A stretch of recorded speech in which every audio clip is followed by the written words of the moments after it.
Jemaat yang dikasihi oleh Tuhan Yesus Kristus, apa kabar semuanya? Kami berharap saudara dalam keadaan sehat, dalam keadaan kuat pada pagi hari ini. Terlepas dari segala sesuatu yang terjadi di hari Minggu ini, di pagi ini, di saat ini. Saya nggak tahu apa yang menjadi pergumulan saudara di rumah. Tetapi satu hal yang saya percaya, bahwa Allah itu setia. Dia Bapa yang setia atas kehidupan kita. Dia gak pernah meninggalkan kita. Dia Allah yang sanggup. Dia Bapa yang sanggup untuk menyelesaikan setiap apa yang menjadi pergumulan hidup setiap kita. Pagi hari ini kita mau menyembah Tuhan Allah kita. Kita mau tetap bergantung kepada Bapa kita. Kita gak mau teriritasi dengan keadaan di sekeliling kita, dengan segala sesuatu yang sudah terjadi. Tetapi kita mau untuk mempercayai Bapa kita, Yesus kita, Allah kita, bahwa Dia sanggup melakukan perkara yang luar biasa, perkara yang besar. Apa yang tidak pernah kita pikirkan, itu yang akan Tuhan kerjakan bagi setiap kita. Mari kita angkat tangan kita. Kita mau berdoa pada pagi hari ini sebelum kita menyembah Tuhan Allah kita. Bapa, kami mengucap syukur Tuhan buat pagi hari ini. Kami percaya Tuhan Yesus bahwa Engkau ada bersama-sama dengan kami. Kami mau percaya Engkau Tuhan, bahwa Engkau Allah yang setia, Engkau Allah yang sanggup untuk melakukan perkara-perkara yang besar, yang gak pernah kami pikirkan untuk kami bisa selesaikan. Kami mau percaya Engkau, bahwa Engkau Allah yang setia, Engkau menyertai setiap kami dimanapun kami berada. Engkau bersama dengan kami, bersama dengan saya di tempat ini, bersama juga dengan jemaat-Mu di rumah, dimanapun mereka berada. Pada pagi hari ini, kami mau menyembah Engkau, kami mau memuji Engkau, kami mau menyatakan kasih-Mu melalui setiap lagu-lagu ini Tuhan. Kami mau percaya bahwa Engkau sendiri yang akan menjamah setiap kami pada pagi hari ini. Dan biar setiap kami jemaat-Mu datang dan mampu untuk menjamah Engkau pada pagi hari ini Tuhan. Terima kasih Tuhan Yesus, kami mengasihi Engkau, dan biarlah bukan hanya mulut kami yang bilang bahwa kami mengasihi Engkau, tetapi kami mau dengan kehidupan kami menyatakan bahwa kami mengasihi Engkau Tuhan. Terima kasih Tuhan Yesus, terima kasih Allah Bapa. Kami minta Engkau menyertai kami sepanjang ibadah kami pada pagi hari ini. Terima kasih Tuhan Yesus, terpujilah nama Engkau. Hanya di dalam nama Tuhan Yesus Kristus kami bersyukur dan berdoa, haleluya, amin. Mari sama-sama kita mau menyembah Tuhan Allah kita. Kita mau bilang, Yesus Tuhan, mulialah nama-Mu. Yesus Tuhan, mulialah nama-Mu. Yesus Bapakku, besar kuasa-Mu, dahulu, sekarang, dan sampai selamanya. Kuasa-Mu tak pernah berubah. Yesus Tuhan, mulialah nama-Mu. Yesus Bapakku, besar kuasa-Mu, dahulu, sekarang, dan sampai selamanya. Kuasa-Mu tak pernah berubah. Dia sanggup, Yesus sanggup melakukan perkara yang besar. Dia sanggup, Yesus sanggup memulihkan yang terluka, menyembuhkan yang menderita. Dia sanggup memulihkan hidupku. Sekali lagi kita mau nyatakan, Yesus, Engkau yang mulia. Yesus Tuhan, mulialah nama-Mu.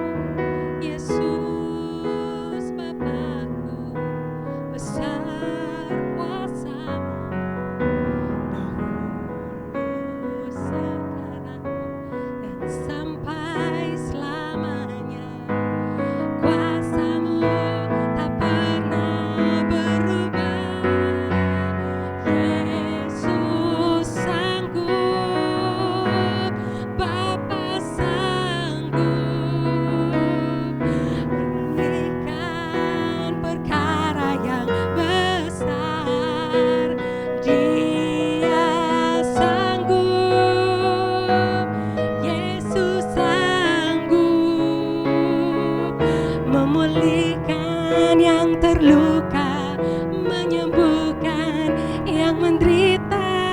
Dia sanggup memulihkan hidupmu. Dia sanggup, Yesus sanggup melakukan perkara yang besar. Dia sanggup, Yesus sanggup. Yang terluka menyembuhkan yang menderita. Dia sanggup memulihkan hidupmu. Dia sanggup menyembuhkan hidupmu. Dia sanggup, dia sanggup.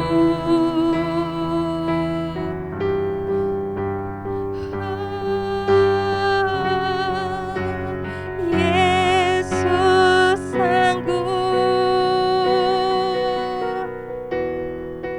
Yes, Bapa, Engkau sanggup Tuhan. Engkau sanggup Bapa. Kami percaya bahwa Engkau tidak pernah terlambat Tuhan Yesus memberikan pertolongan itu bagi setiap kami Tuhan. Sebab kami percaya Engkau sanggup. Engkau sanggup.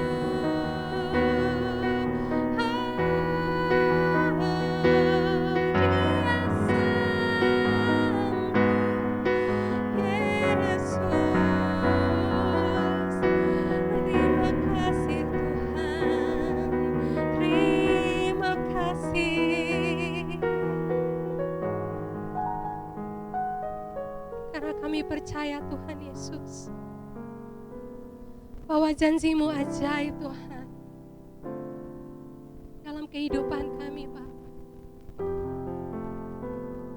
Kau bukan Allah yang berbohong, Kau Allah yang selalu menepati setiap janji-janji-Mu Tuhan. Di dalam setiap perjalanan hidup iman kami Tuhan Yesus, kami tahu bahwa Engkau terus memberikan kami kekuatan untuk melewati setiap badai dalam kehidupan kami. Kami mau belajar untuk berserah di dalam kekuatan-Mu ya Bapa. Kami mau percaya bahwa janji-Mu ajaib Tuhan. Ku percaya janji-Mu ajaib, terukir dalam kehidupanku. Ku berserah di dalam kekuatan-Mu. Hanya Kau segalanya bagiku. Ku percaya janji-Mu ajaib, terukir dalam kehidupanku. Ku berserah di dalam kekuatan-Mu. Hanya Kau segalanya bagiku. Ku percaya janji-Mu ajaib, terukir dalam kehidupanku. Ku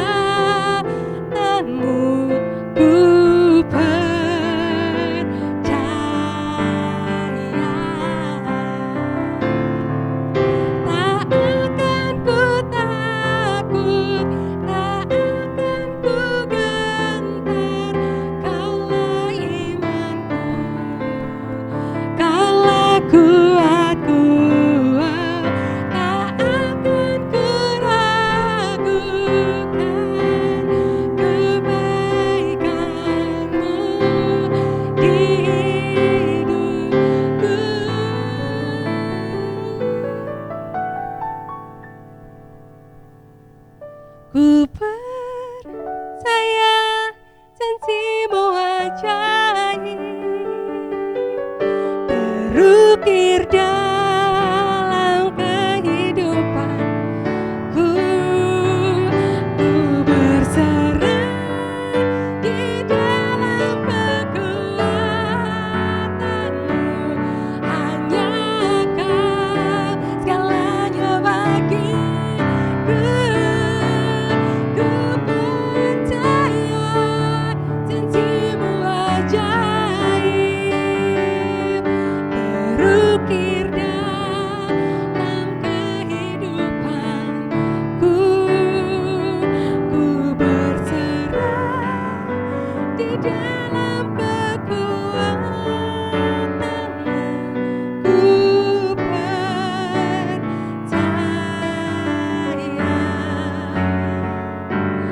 ku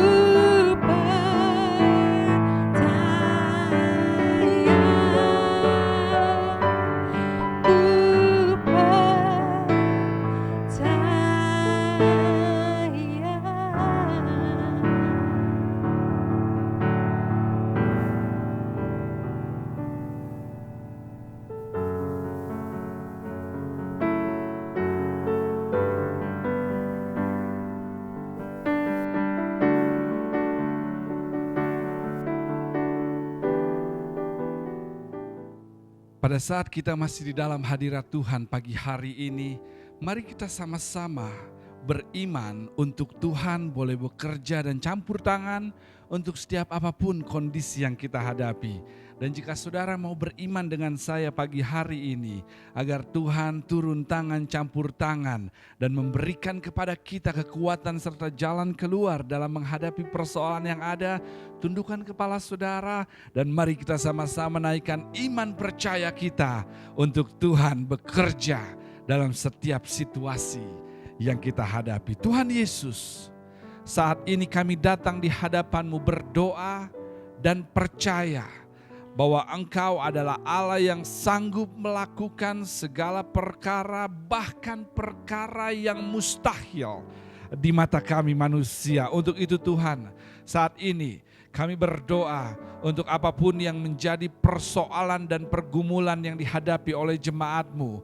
Mungkin masalah keluarga, mungkin masalah ekonomi, mungkin masalah keluarga, anak, pernikahan, atau apapun yang mungkin hanya mereka dan Engkau yang tahu. Satu hal yang kami tahu, Engkau sanggup melakukan perkara yang mustahil di mata kami. Untuk itu hamba berdoa saat ini untuk Engkau dan kuasa-Mu boleh turun tangan menyembuhkan yang sakit, membuka jalan bagi setiap mereka yang berusaha, memberi kekuatan bagi mereka saat ini yang menghadapi tekanan dan tantangan kehidupan, sehingga setiap jemaat Tuhan bersama dengan Tuhan boleh melaluinya dan menang oleh karenanya. Kami berdoa dan kami bersyukur serta percaya bahwa pagi hari ini Engkau turut bekerja dalam segala sesuatu untuk mendatangkan kebaikan bagi setiap kehidupan kami. Kami percaya pagi hari ini bahwa kebaikan sudah ada di depan kami.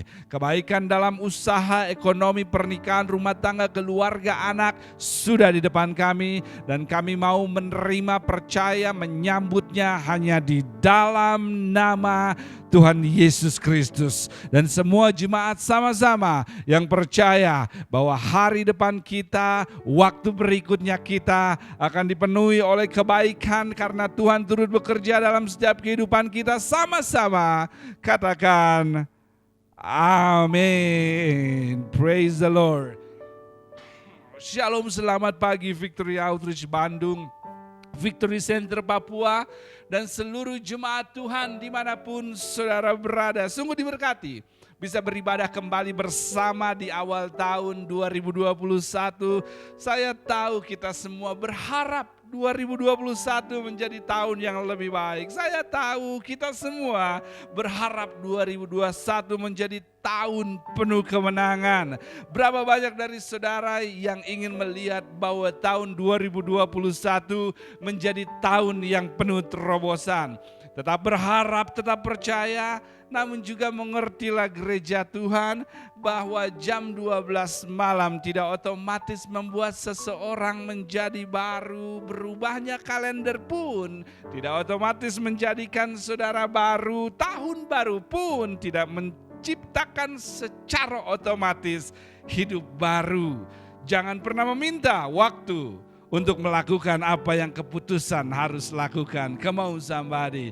Keju gratis hanya ada di dalam perangkap tikus. Come on somebody. Mulai buat keputusan di awal tahun ini, bayar harganya, dan yang baru akan datang. Sekali lagi, berapa banyak dari saudara yang mau melihat tahun 2021 menjadi tahun yang penuh kemenangan. Dan saya ingin memberitahu saudara pagi hari ini bahwa saudara tidak perlu hebat untuk memulai sesuatu, tapi saudara harus memulai sesuatu untuk menjadi hebat. Saya siap untuk berkhotbah pagi hari ini. Apakah telinga saudara siap untuk mendengar firman-Nya pagi hari ini?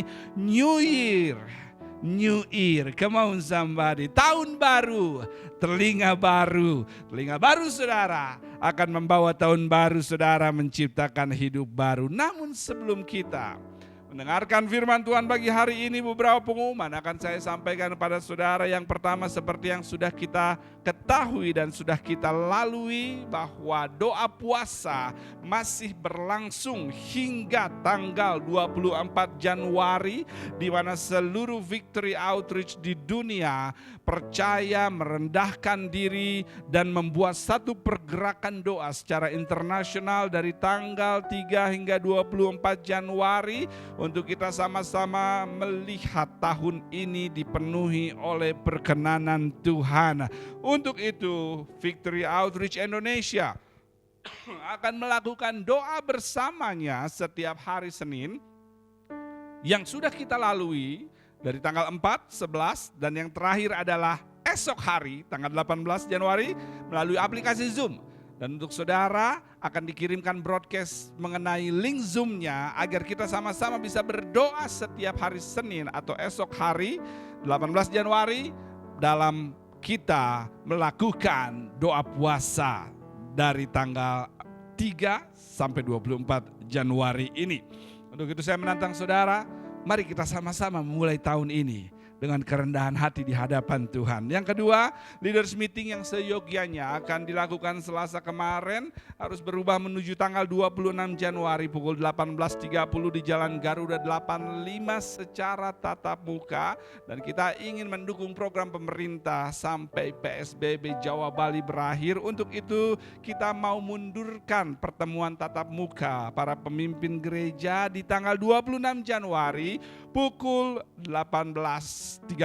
Untuk itu saudara bisa catat di agenda saudara para pemimpin pelayanan di tanggal tersebut dan di waktu tersebut, dan sama-sama kita akan berdoa mencari wajah dan kehendaknya untuk pelayanan yang Tuhan percayakan di tahun 2021. Dan yang ketiga, World Conference 2021 di bulan Juni ini sama-sama kita mau doakan, kita mau persiapkan apa yang kita ingin representasikan di World Conference, di seluruh keluarga Victory Outreach International yang akan berkumpul bersama-sama di Amerika.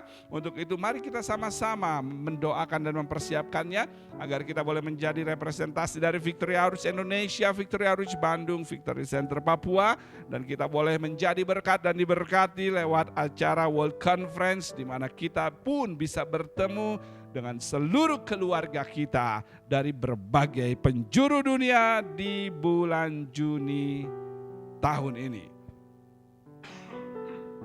Saya rasa sementara itu saja untuk pengumuman pekan ini.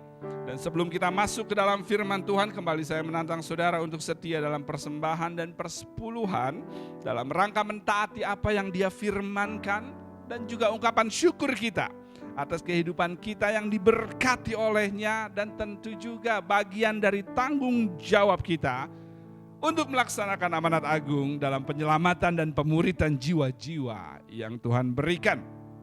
Dalam waktu dekat kita akan segera meluluskan beberapa anak di rumah pemulihan kita, dan tentu hal tersebut tidak lepas dari kesetiaan saudara dalam persembahan dan persepuluhan, sehingga kita bisa melihat pecandu dibebaskan dan mereka yang terluka dipulihkan.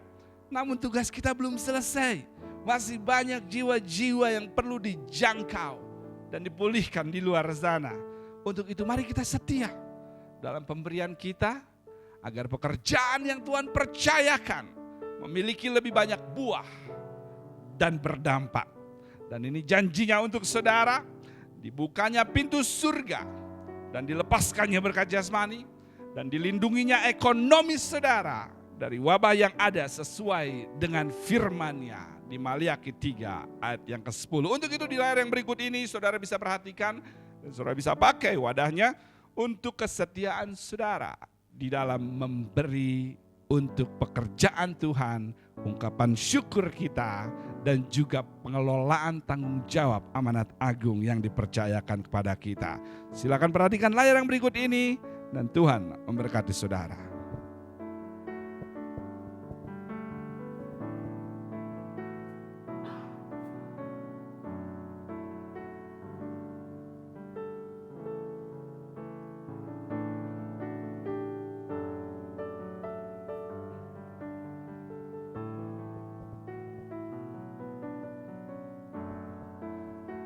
Mari kita sama-sama berdoa untuk apa yang kita serahkan, berikan kepada Tuhan dan pekerjaannya. Terima kasih Tuhan, kami mau taat kepada firman-Mu dan kami bersyukur untuk apa yang Tuhan lakukan dalam kehidupan kami, dan juga kami mau mengelola tanggung jawab amanat agung misi yang ajaib yang Tuhan berikan untuk kami lakukan. Untuk itu Engkau pakai setiap keuangan yang ada untuk lebih banyak jiwa dijangkau, dimuridkan, dan dibangkitkan. Dan hamba berdoa, percaya akan janji firman Tuhan, bahwa Engkau akan membuka pintu surga, memberkati apa yang tangan kami lakukan, dan melindungi apa yang tangan kami lakukan dari setiap belalang pelahap dan wabah yang ada. Terima kasih Tuhan, kami terima janji tersebut di dalam nama Tuhan Yesus.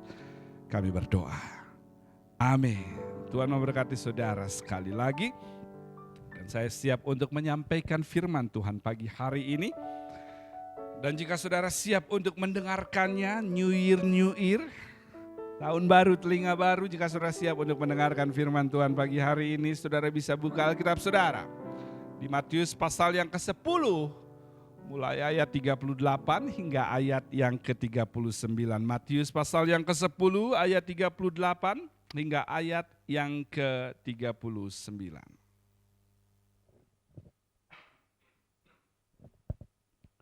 Saya akan bacakan buat saudara, demikianlah firman Tuhan.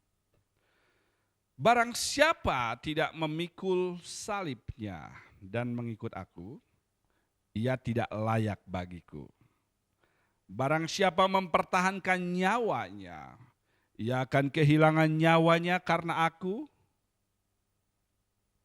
Dan barang siapa mempertahankan nyawanya, ia akan kehilangan nyawanya. Dan barang siapa kehilangan nyawanya karena aku, ia akan memperolehnya. Sekali lagi saya bacakan buat saudara. Matius 10, 38 hingga 39.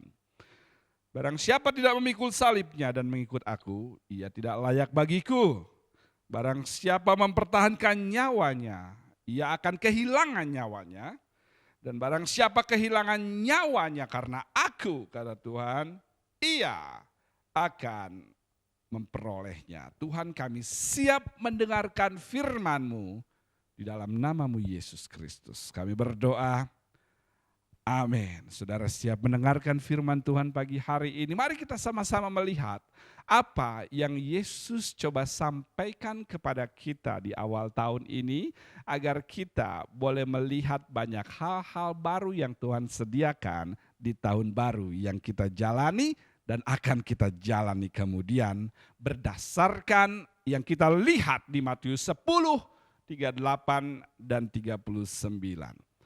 Dan ketika kita melihat firman Tuhan mengenai apa yang Yesus sampaikan di sini mengenai pikul salib untuk murid-muridnya, kita tahu bahwa ternyata murid-muridnya tidak ada yang mati disalibkan kecuali Petrus dan Andreas.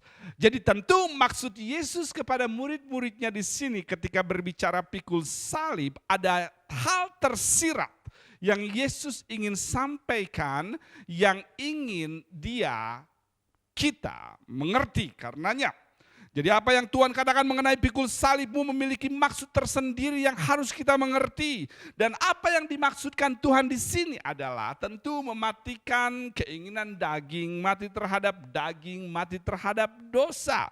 Dan mari kita mulai pembahasannya, saudara siap pagi hari ini. Ketika kita berbicara kematian, jika kita tidak mengerti arti kematian, maka kematian seringkali menciptakan yang namanya ketakutan atau intimidasi. Kematian seringkali dilihat sebagai satu akhir dari sebuah perjalanan, akhir dari sebuah keadaan atau akhir dari sebuah sesuatu. Tapi sesungguhnya kematian adalah pintu atau portal dari satu dimensi lama kepada dimensi baru. Ketika Tuhan berbicara kematian, dia tidak pernah berbicara mengenai akhir dari kehidupan. Namun berbicara mengenai perpindahan dari satu level kepada level berikutnya. Dan adalah tidak mungkin seseorang bisa pindah ke level baru tanpa ada kematian. Saudara bersama saya pagi hari ini. Kematian juga di Alkitab berbicara mengenai pemisahan. Tuhan katakan kepada Adam, saat kamu memakan buah itu, maka kamu akan mati. Dan kata mati di situ berarti pemisahan. Adam pada akhirnya menjadi terpisah dengan Allah dan tidak lagi berada bersama-sama di Taman Eden. Alasan mengapa kita menyebutnya mati, karena Alkitab pun mengatakan mati telah membuat roh terpisah dari tubuh. 2 Korintus 5 ayat 6 hingga 8. To be absent from the body is to be present with the Lord. Bahkan pernikahan pun mengartikan kematian sebagai pemisah sampai maut memisahkan kita. Bahkan seorang bayi yang kita sebut lahir, sesungguhnya dia telah mati dari kehidupan 9 bulan di rahim ibunya. Dia mati dari sistem yang membuatnya hidup selama 9 bulan dan masuk kepada dimensi baru dengan sistem yang baru. Dia meninggalkan lingkungan yang lama, dia meninggalkan tempat bermain yang lama, dia meninggalkan cara makan yang lama.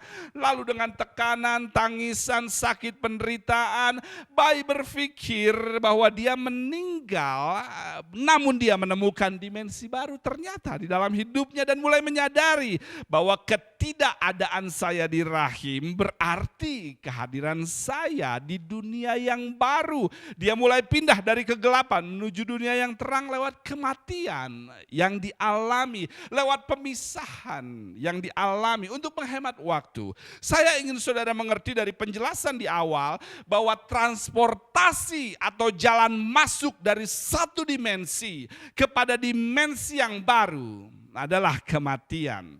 Kita tahu bahwa Tuhan ingin membawa kita dari satu dimensi kemuliaan kepada kemuliaan yang lain. From glory to glory. Itu yang Alkitab katakan. Dari 2020 ke 2021 yang penuh kemenangan. Tapi kita tidak bisa pindah kepada dimensi kemuliaan yang lebih baik jika kita terlalu terikat dengan lingkungan atau sistem yang lama. Dan apa yang sering terjadi adalah kita menjadi puas dengan dimensi yang kita hidupi dan akhirnya kita tidak pernah maju serta stuck di tempat yang sama ketika Tuhan memanggil kita masuk ke dalam dimensi yang lebih mulia. Yesus katakan, jika kamu mencoba mempertahankan nyawamu, mempertahankan hal yang membuat kamu hidup, kamu akan kehilangannya. Tapi jika kamu mau melepaskan nyawamu, melepaskan hal-hal yang membuat kamu hidup, maka kamu akan memperolehnya. Jika kamu mau memberikan apa yang aku minta, kata Tuhan, maka aku akan menggantikannya dengan yang lebih baik. Ini memimpin saya untuk mengatakan bahwa jika Tuhan mencoba untuk memisahkan saudara dengan apapun, jika Tuhan mencoba untuk mengambil sesuatu dari saudara, itu semata-mata karena dia menyediakan sesuatu yang lebih baik dari apa yang coba saudara pertahankan. Lihat kiri kanan saudara atau siapapun yang ada di sekitar saudara dan katakan, waktunya pindah level. Fakta telah menunjukkan bahwa umur panjang sama sekali tidak berarti maju. Tapi justru sering fakta menunjukkan keberadaan kita di umur yang panjang hanya menunjukkan eksisnya kita.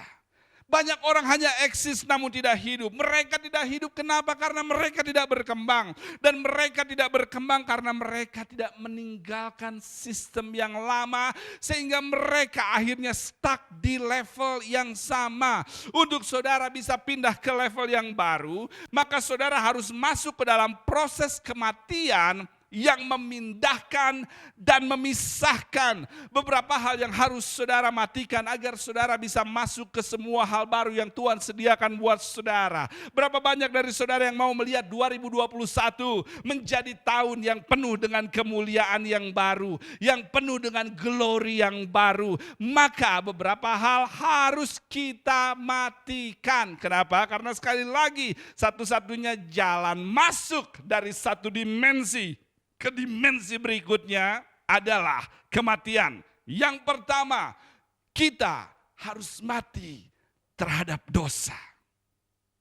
Saya tahu ini terdengar kuno, saya tahu ini klasik, saya tahu banyak yang sudah tidak membicarakan hal ini lagi. Saya tahu ini pun tidak populer, saya tahu juga kita kadang-kadang tidak mau mendengarnya. Alkitab mengatakan di Roma 6 ayat 1 hingga 3, bolehkah kita bertekun dalam dosa supaya kasih karunia bertambah? Sekali-kali tidak. Hanya karena kasih karunia lebih besar dari dosa, tidak berarti kasih karunia membenarkan dosa. Kasih karunia tidak diperuntukkan untuk membenarkan yang salah, tapi diperuntukkan untuk memberi kekuatan melakukan yang benar setelah diampuni.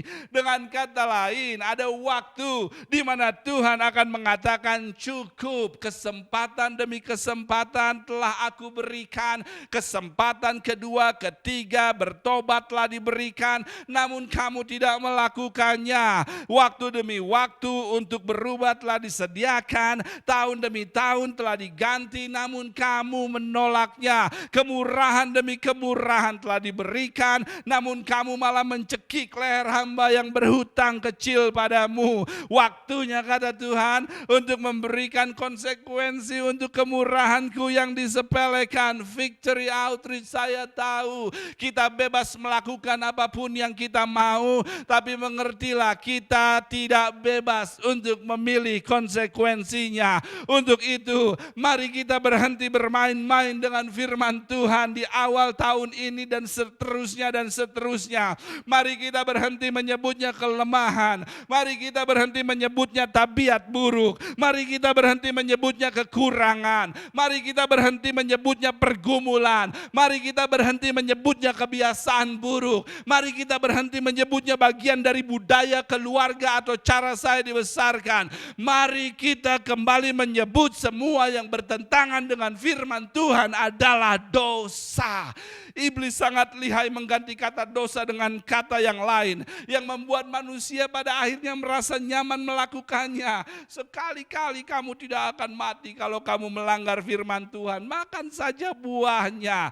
Tapi jika hari ini ada seseorang yang lelah dengan kondisi yang sama, lelah berada di level yang sama, lelah karena kehilangan banyak berkat dan kesempatan baik, lelah karena bangun tidur berantakan, mau tidur berantakan, lelah dengan keadaan yang semakin buruk, maka hari ini adalah waktunya untuk kita mengevaluasi hidup kita. Apakah ada dosa yang masih dihidupi, dinikmati, yang harus dimatikan dan bertobat darinya agar kita bisa pindah level ke level yang baru.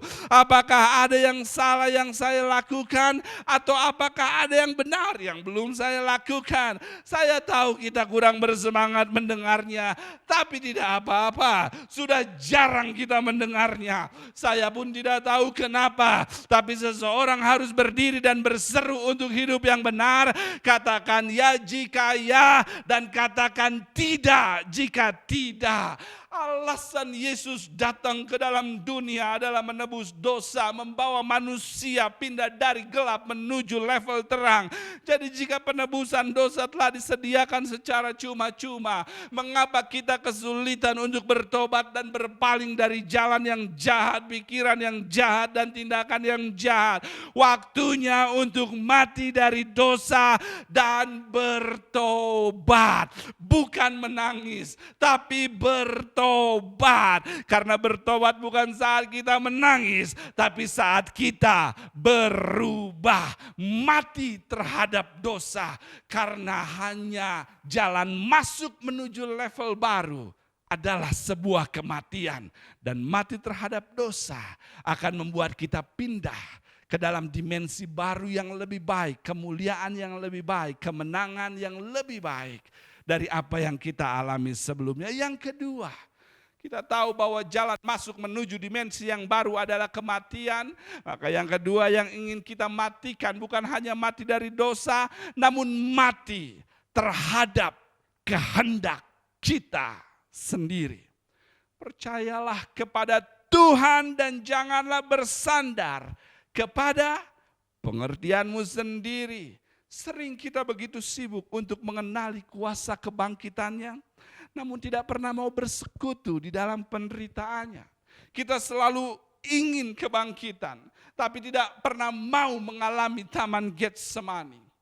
Taman Getsemani adalah tempat di mana kehendak saudara dimatikan, tempat di mana kedagingan saudara dihancurkan, tempat di mana rencana saudara diintervensi. Dan tempat ini adalah tempat yang kebanyakan orang selalu tolak. Karena saya sering melihat orang ingin kebangkitan tapi tidak mau disalibkan. Semua harus sesuai keinginan, sesuai dengan harapan saya. Semua harus sesuai dengan kehendak saya. Semua harus bisa memenuhi keinginan, kebutuhan emosi saya. Semua harus sesuai dengan pikirannya. Baru melihat paku sedikit sudah kaget. Belum dimahkotai duri sudah teriak. Belum ditombak sudah lari. Ketika proses kematian terhadap kehendak sendiri mulai berjalan di Getsemani. Ketika dia tidak sesuai harapan. Ketika dia mengajarkan untuk sabar. Ketika dia mengajarkan untuk mengasihi tanpa syarat, ketika dia mengajarkan rendah hati,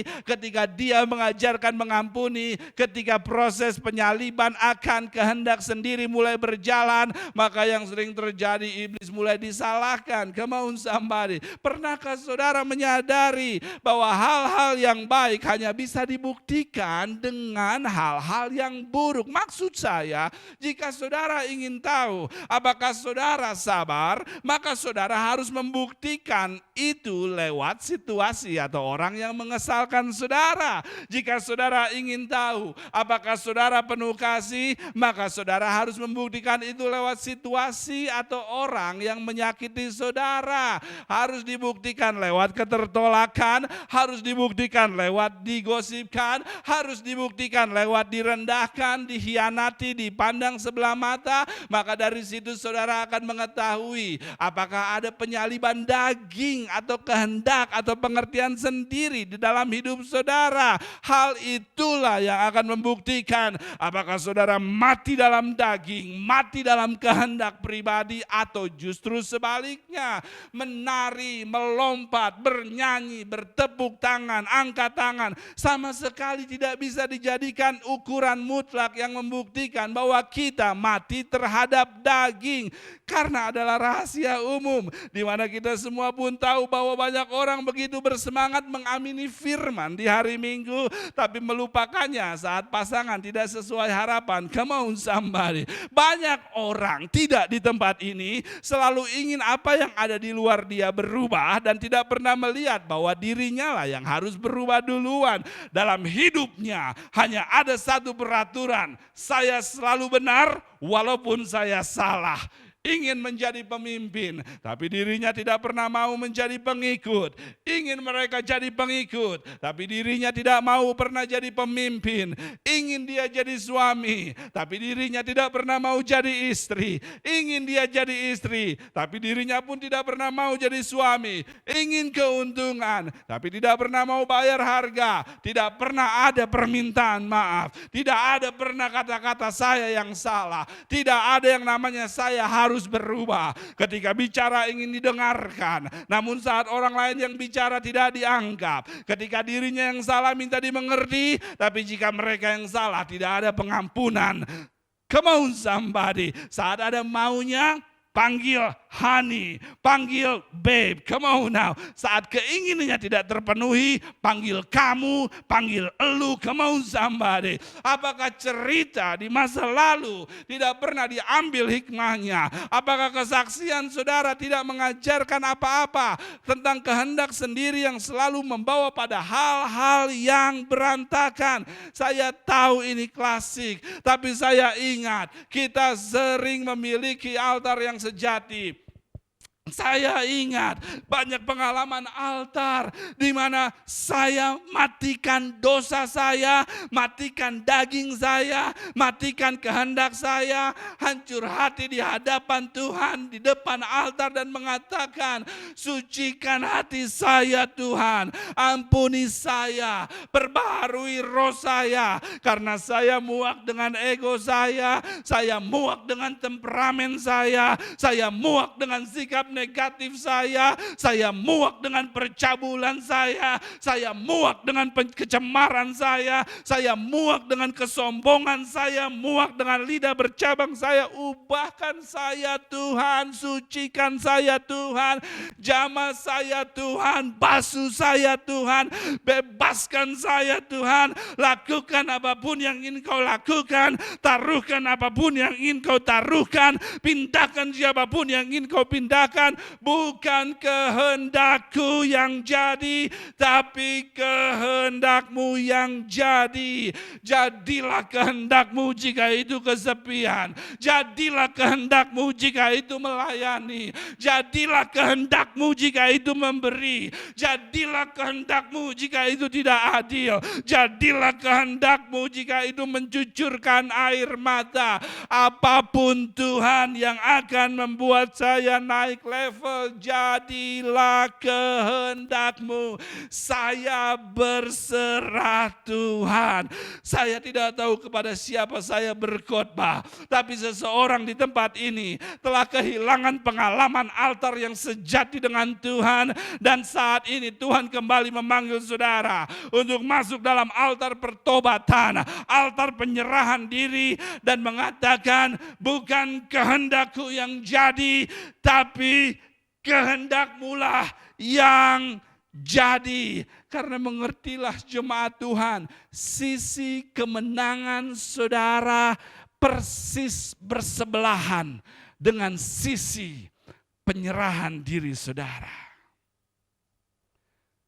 Kita tahu bahwa kematian adalah portal atau jalan masuk dari dimensi lama kepada dimensi baru.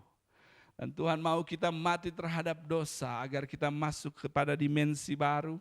Dan Dia pun mau kita mati terhadap kehendak kita sendiri agar kita pun masuk ke dalam dimensi baru di tahun yang baru ini.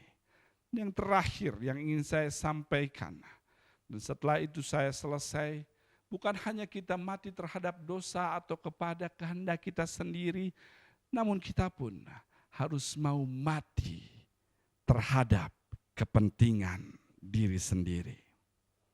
Maksud saya, sampai saudara bahagia saat disakiti, sampai saudara tersenyum saat direndahkan, sampai saudara mengampuni saat disalibkan, sampai saudara bisa handle yang tidak diharapkan, sampai saudara menolong orang yang salah pada saudara, maka saudara belum siap untuk pindah ke level baru dalam hidup saudara. Jika saudara tidak peduli apa yang terjadi pada orang, yang penting terasa enak buat saudara. Jika saudara tidak peduli apapun yang terjadi pada siapapun, yang penting saudara rasa nyaman dan tidak terganggu, maka saudara tidak pernah siap untuk level baru yang Tuhan sediakan. Saudara harus mengerti bahwa dalam kehidupan ada api yang tidak bisa dimatikan, ada banjir yang tidak bisa surut, ada badai yang tidak bisa ditenangkan, ada orang yang selalu mengesalkan, ada orang yang akan selalu menjadi amplas, ada duri dalam daging yang tidak bisa dicabut. Dan saudara harus belajar menghadapinya, belajar melaluinya, belajar menari di atasnya, belajar tersenyum karenanya, supaya Allah semakin ditinggikan dan saudara semakin direndahkan. Saudara tidak mau dengar saya pagi hari ini. Get better, not get bitter. Beberapa dari saudara telah lama di level tersebut, telah khawatir terlalu lama, telah depresi terlalu lama, telah kelelahan terlalu lama, telah cemburu terlalu lama, telah kepahitan terlalu lama, telah marah dan sakit terlalu lama. Waktunya mati dari saudara yang lama, waktunya untuk mati dari ego saudara, waktunya untuk mati dari kepentingan pribadi saudara, dan masuk ke dalam portal di mana hal-hal baru telah Tuhan siapkan buat saudara. Karena mengertilah, tidak akan ada yang namanya revival tanpa funeral, tidak ada yang namanya kebangkitan tanpa kematian, tidak ada yang namanya kemenangan tanpa penyaliban. Come on somebody, matikan semua yang menghalangi saudara hidup dalam rencana besarnya, tinggalkan semua yang memberhentikan saudara untuk masuk ke level kemuliaan yang baru. Saudara tidak bisa merubah dunia sampai saudara merubah dunia saudara sendiri. Saudara tidak bisa merubah situasi sampai saudara merubah diri sendiri. Saudara sudah terlalu tua untuk bermain-main. Saudara sudah terlalu tua untuk berada di tempat yang sama. Sudah bukan lagi waktunya untuk beralasan. Sudah bukan waktunya lagi untuk memikirkan diri sendiri. Sudah bukan waktunya lagi emosi yang mengendalikan saudara. Sudah tahun 2021. Sekarang waktunya untuk berubah. Sekarang waktunya untuk melayani. Sekarang waktunya.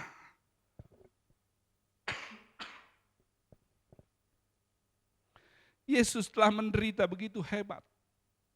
Tidak untuk melihat gerejanya bertindak duniawi. Yesus telah mengalami kesakitan yang luar biasa. Bukan untuk melihat saudara tetap sama setelah diselamatkan. Dia mau kita kembali ke altar yang kudus, kembali ke hadiratnya yang suci, kembali mencari wajahnya, bertobat dari dosa, matikan daging kita, dan pikul salib kita. Apakah ada orang di tempat ini yang mengatakan saya menolak berada di tempat yang sama dan siap untuk masuk ke level baru hidup saya? Kemuliaan yang baru, sukacita ganti duka cita, damai ganti tekanan, rumah baru ganti rumah lama, kesehatan baru ganti kesehatan lama, status baru ganti status lama, berkat baru ganti berkat lama. Dan saudara hanya akan mulai melihatnya segera setelah saudara membunuh hal-hal yang menghalangi. Karena kematian adalah pintu masuk menuju level baru yang lebih baik dari sebelumnya. Mati dari dosa, mati dari kedagingan, mati dari pengertian sendiri, mati dari kepentingan sendiri. Maka 2021 akan berubah menjadi 2021. Berapa banyak yang mau melihat 2021 menjadi tahun kemenangan buat kehidupan kita.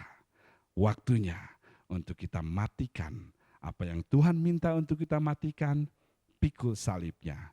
Maka 2021 akan berubah menjadi 2021.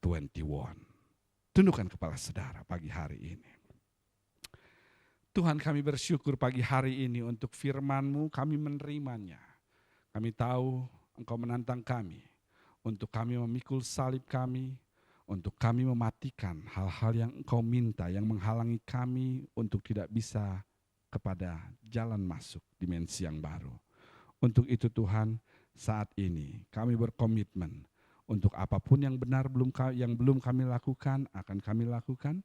Dan apapun yang salah, yang tidak sesuai firman Tuhan, akan kami rubah. Karena kami tahu kematian kami hanyalah portal untuk kami masuk dari dimensi lama kepada dimensi yang baru. Terima kasih Tuhan buat firman-Mu. Hamba berdoa buat setiap jemaat Tuhan pagi hari ini, biarlah benih kebenaran firman ini boleh tertanam dan berbuah di setiap ladang jemaat-Mu. Sehingga mereka boleh melihat 2021 menjadi tahun yang penuh kemenangan. Bukan hanya 2021, tapi 2021. Kami menerima kebenaran firman-Mu, dan hanya di dalam nama Tuhan Yesus kami berdoa. Amin. Tuhan memberkati saudara pagi hari ini, dan saya berdoa saudara boleh tetap kuat, tetap sehat, tetap berakar dalam firman Tuhan. Sekali lagi kita tahu kita merindukan untuk kita bisa beribadah bersama-sama secara onsite, dan mari kita terus berdoa agar hal tersebut bisa terjadi dalam beberapa waktu ke depan. Namun sebelum itu terjadi, saya menantang saudara untuk saudara tetap setia di dalam ibadah live streaming dan di luar ibadah live streaming. Mari kita ikuti acara-acara yang ada, berdoa bersama, dan di luar acara-acara yang ada, pastikan saudara terus mencari wajah Tuhan dan mencari kerajaan Tuhan dalam keseharian saudara, sehingga tahun 2021 menjadi tahun kemenangan buat saudara. Sampai bertemu di kesempatan berikutnya. Tuhan memberkati saudara. Selamat hari Minggu dan shalom.